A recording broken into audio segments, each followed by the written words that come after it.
Hi guys, samahan niyo ulit ako gumawa ng cake. Itong cake na to ay hindi naman order.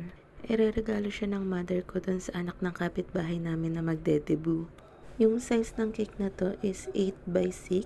Tapos yung pinang-crumb coat natin, hinaluan ko ng konting chocolate ganache para magkaroon siya ng lasa. Tapos pinatungan ko ulit ng icing. Ang nipis nga ng pagkalagay ko dyan kaya medyo nakikita pa yung tinapay. Tapos nilagyan ko na siya ng design. Design na ginawa ko is katulad lang nung cake na ginawa ko last time.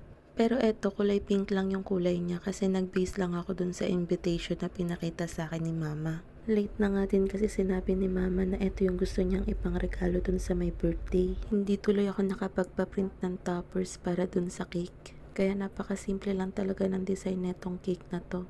Naglagay lang pala ako ng kulay pink na rosette sa ibabaw tapos sinulatan ko ng 18. Pero sana magustuhan pa rin niya. Happy 18th birthday pala to, Net. Ang bilis ng panahon, dalaga na pala yung mga kabataan dito sa amin. Yan lang guys, thank you for watching. At ito na nga yung finished product natin.